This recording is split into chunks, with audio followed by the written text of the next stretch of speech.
What's going on with everybody? It's your boy Eric, aka Young God, comes here live in the pink dungeon, giving it to you real raw, rugged, man. And I'm back in the thing with another review. This is Danny Brown. You know what I'm saying? So yeah, I'm not gonna waste any time. You niggas know who Danny Brown is. Don't you hate that? Like when you're watching a review or something, a reaction or whatever, you niggas watching your free time, and the nigga break down who the nigga is, and it be like Lil Wayne, be like Lil Wayne. Miami-based rapper. And I'm like, bro, what the fuck? He be like a white dude. Like, bro, did you read on Wikipedia, nigga? Nigga, who said Lil Wayne was from goddamn Miami? Last time I checked, goddamn Lil Wayne was banned from Miami, man. So, yeah, I really don't know what these niggas be doing when they do that, man. I know y'all be like, goddamn, nigga, speed it up, nigga. So, I'm getting right into it, man. You know what I'm saying. Brought to you by goddamn Pizza Hut, man. Let's get right into it. So, the first track is Change Up. Now, I didn't know what to expect from this album at all. I heard one single, like, low-key, but I didn't really listen to it like that. I, like, heard it, but I was like, oh, I'm not supposed to listen to this. I just want to listen to the whole thing straight through. I don't want to get it influenced by any singles. If it was good or bad, be like, oh, man. And I go in with a bias towards the album, be disappointed, or I'd be excited. You know, I just didn't want any of that. So, I came in with a clean slate pretty much. So Change Up.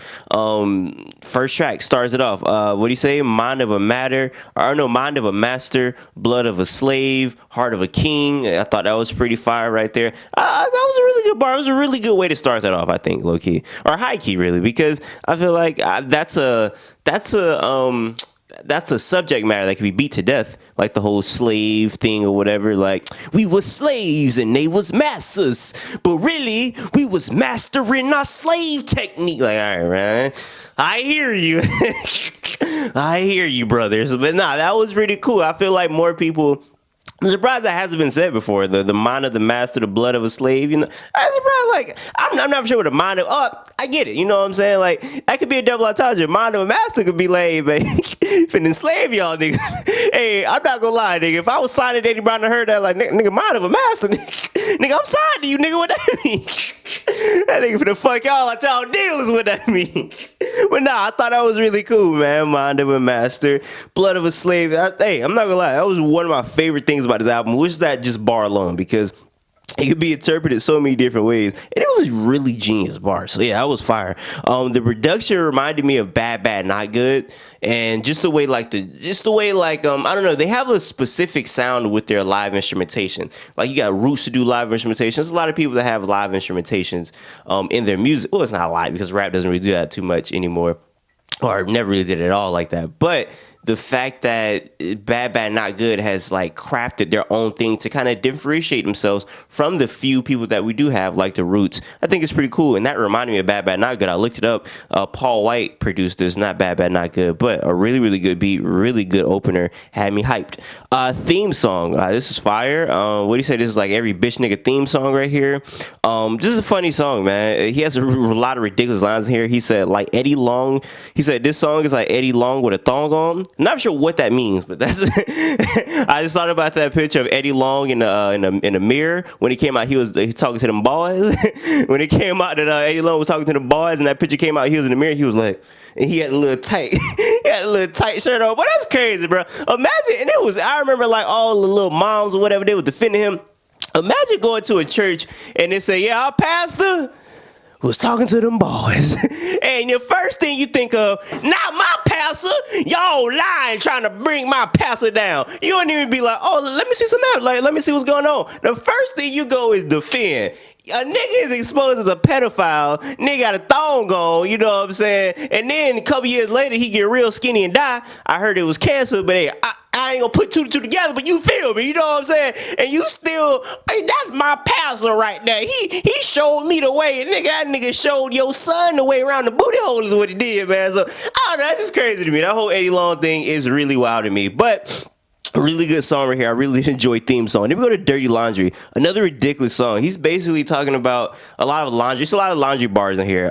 He had a bar about he left like some, I think it was like some drugs in his pants, and his mom washed it. Then he went to go smoke it or snort it or whatever, and he was like, damn, this tastes like soap. And it was because his mom washed it. He had the bar about I leave a stain on your record like Clorox and Darks. That was fire. No fabric softener because I'm hard. a lot of laundry bars. I guess that nigga was doing laundry or something. He was like, you know what? That nigga was in his J. Cole bag. What's that J. Cole song? I don't know. I really don't remember the song. I really tried to erase it from my memory. The one where he's like, I'ma do laundry for you today. Oh, you a hardworking woman, so take the load off, and I'ma do the load.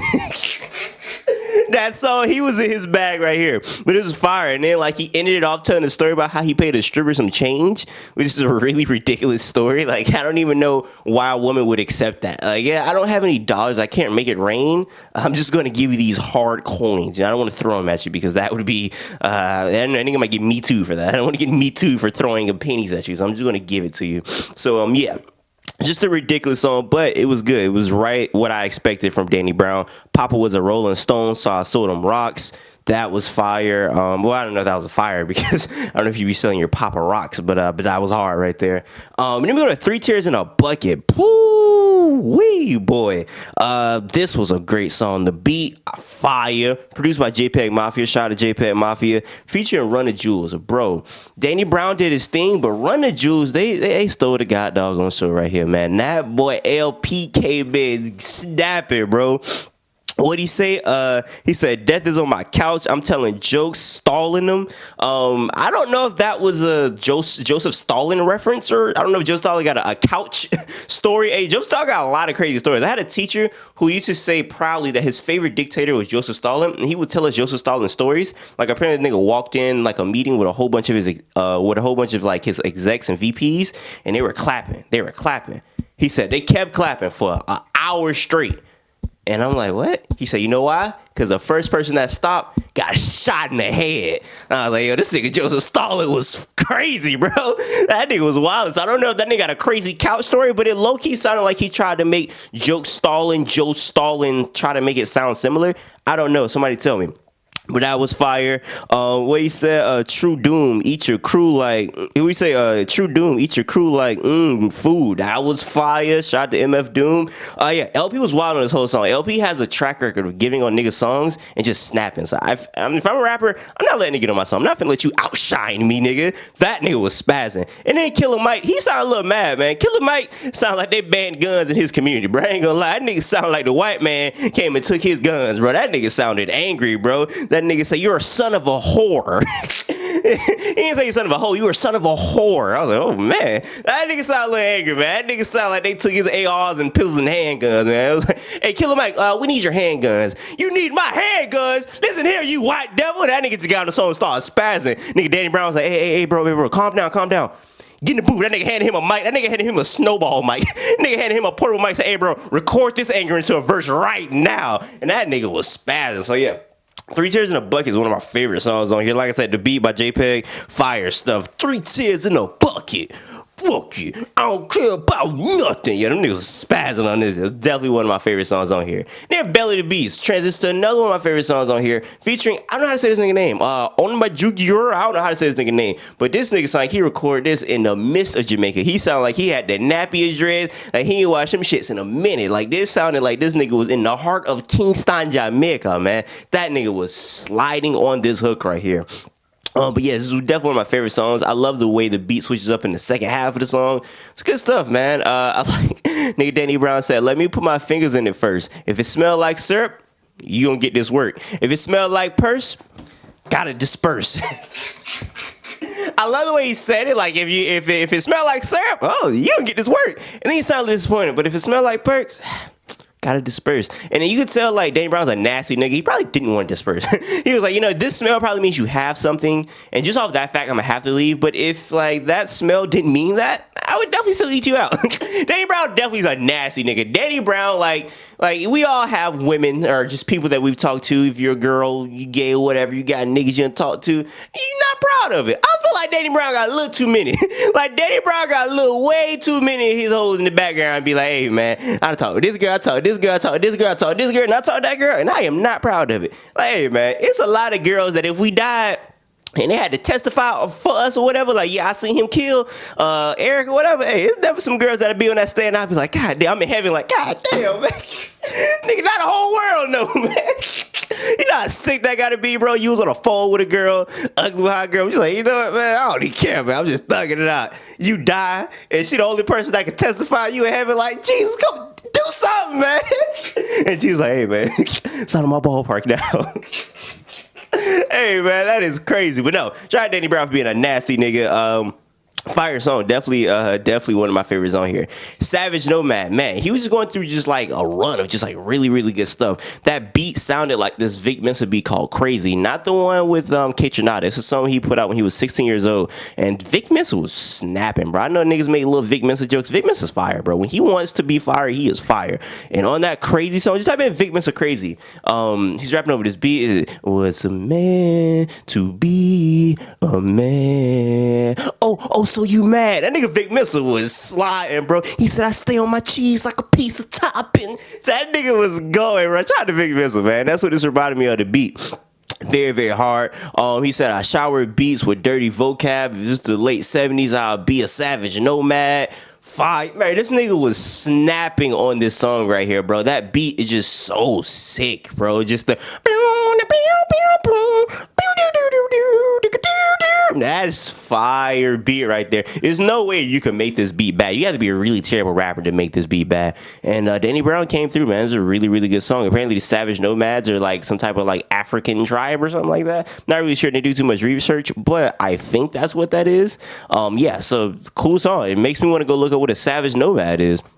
At first I thought he was a savage traveler. I was like, what the fuck does that mean? You just a homeless nigga? That's what it sounded like to me, man. A savage nomad. Is that like a nice way to say homeless nigga? Like, what the fuck does that mean? But apparently it's like some African stuff, so that already had me intrigued. So definitely, I should have like watched something before this, but hey, I'm gonna definitely watch some Savage Nomad documentaries. They're out there. Best Life. This is a really, really cool beat. Just living my best life. I like the little vocal sample that was going on in the background. He said we went from flipping mats to flipping sacks, hiding seeks in the spots on out, but now we selling cracks. That's fact. We're on drugs was a chess game, and we was the pawns. Guns drawn on my line. Like, man, he was talking on this song right here, bro. I love that. I love that whole war on drugs scheme that he was doing right there. I thought that was really cool. Like I said, the beat was really good. I think Q-Tip produced this, if I'm not mistaken. I could be very wrong, but I think Q-Tip produced this. It was a really, really good beat. I love the whole, like I said, the war on drugs was a chess game. It was the pawns, the guns draws on my lawn. I thought that was really cool. It was a really cool song. It was a really, really cool song. You Know What I'm Saying? Featuring the nigga, I do not know how to say his name again, but the nigga who sounded like he was in the heart of Kingston, Jamaica. That nigga came through fire again. And I was reading the notes on Apple Music because it's like, I think like every song Danny Brown talks about on Apple Music, like if you read the little description or whatnot, he talks about every song. And for this song, he said, I don't want to be battle rapping every song. I thought it was really funny. He said I just got to get a listen to break. So he kind of took back, and it was more like a chill song or whatnot. And it was cool for what it was. Like it was a cool song. But like I said, bro, on the hook, he's still the show every time. That nigga's fire. But not too much to say about that. Negro Spiritual though. Not gonna lie, song kind of let me down. This is a song. I remember as a picture came out where Danny Brown was with JPEG. Everybody was like, oh my God, it's gonna be the craziest song of all time. And it was cool. It's just how they put this together. Not gonna lie. And reading some of these like notes on the thing was really interesting to me. He kept saying that what landed on the album wasn't up to him. I guess it's up to Q-Tip. And you know, like LeBron James executive produced 2 Chainz album. And I don't think he had that much part of a role where he was like, nigga, you not putting this song on here. And 2 Chainz was like, oh, I'm sorry, shout it. I'm sorry, shout it. I'm sorry, shout it. You know what I'm saying? I don't know. I'm trying to think of more ATL slang. I can't because they fucking steal everything. Ha ha ha. Hey. Anyway, but yeah, I don't know. I feel like that was really interesting. The fact that he was saying like, if Q-Tip ain't wanted on here, it was not gonna be on here because it was songs that niggas like, hey, you need to put this on here, and he was like, you gotta convince Q-Tip to put it on here. So the fact that he didn't really have too much input was really interesting. I've never heard that before. I don't know if that's what happens usually when niggas have a real executive production role inside of an album, but I kind of want to learn more about that because I don't know. I wouldn't want a nigga to have that much input. Q-Tip, amazing legend, but if I think a song is amazing, I'm putting it on that nigga. It is my album. So I don't know. I thought that was really, really weird and interesting. But yeah, I don't know. I really wasn't feeling the song too much. It was cool. It was like, I guess. But the song featuring Blood Orange, the next one, I don't know, man. Shine, it was a good song, but Blood Orange, I read something that Q-Tip said that he didn't like the song until Blood Orange got on it. I've never been a Blood Orange fan. Like I think he produces, right, and I think he's a pretty good producer. But everything he does behind the vocals, oh my gosh, put it down. Like why are we fans of Blood Orange? Somebody please enlighten me. What is the hype around Blood Orange? I do not get it. I think I was going to review one of his albums and I was going to trash it, but I was like, you know what, man? Let me leave this brother alone. But I was finna get one of them projects out of here. I've never heard a Blood Orange project that I liked. The one where he's hanging out in the car, isn't that called Negro Spiritual or something like that, if I'm not mistaken? The one before that, I don't get it, bro. The album covers look cool, but that nigga, I don't get it, bro. I just don't get it. So if somebody can explain it to me, I'll listen. I'm all ears, but I don't know, man. But yeah, the song was cool. I love the way he started off. I thought a good game. Trey Wingo. Trey Ringo. Is it Trey Ringo or Trey Wingo? I wrote down Trey Ringo. Sports fan, that's a sports announcer guy. You know, everybody know Trey. I think it's now. I don't know. Now I'm questioning myself. I thought it was Wingo, but maybe it is Ringo. I don't know. But niggas know who I'm talking about. Yeah. Shout out to Trey. But yeah, I don't know if I can shout out Blood Orange. Maybe somebody got to show me a song. But nigga, I've heard almost all the albums, and I was like, I do not get this shit right here. Like, nigga can't really sing that well. Like, I don't know. Man. It's weird. Combat though. This song right here is probably the best song on here. So much passion throughout this song. You could like hear his like passion that he put in this song. Unlike the JPEG song, like it's not like they were just there just to be there. But this song right here, like the nigga was spitting right here, man. What he said, I wasn't trying to pass math, but when Gramps was on the scale, I did arts and craft. That was fire, bro. That was hard. Like stuff like that, I love. You know what I'm saying? Like that nigga see them grams on the scale and they got them scissors out. That nigga start cutting, copying, and pasting. But that nigga got in his arts and craft bag. That was fire right there. Yeah, this is definitely one of the best songs on here. I think that's a French horn playing in the background. I thought it was a trumpet at first, but the way it sounds way more like a French horn. So I kind of want to know what that is. I love guessing what instruments are in songs. I don't know, because I feel like I used to do that a lot. When I was in symphonic band, the instructor used to play like a classical piece, and we would have to guess what instrument it was, and we'd be like, "It's this," and he'd be like, "No," he'd be like, "It's a timpani." He'd be like, "No, it's a trumpet." And I'm like, "Nigga, what?" So I was always fun to me. So yeah, I don't know. Somebody tell me what that was if you know. But this is definitely the best song on here, just because of the passion. I can tell he really felt this song, and yeah, I really did enjoy the song. This album, it's I don't know, man. It's good. I'm not gonna say it's great, but it's good. It's not my favorite Danny Brown album. It's a lot of good stuff on here, but I don't know. It's not the passion like Combat was. That was like, man, I felt he was feeling that right there. So not a bad album by any type of regards, though. I just wouldn't put it in that great category, but it is. I would say a quite good album. That's how I would judge that. So for everybody watching right now, until next time, I say what I mean what I say. Haters gonna hate, and players gonna play, man. Y'all holla at your boy, man.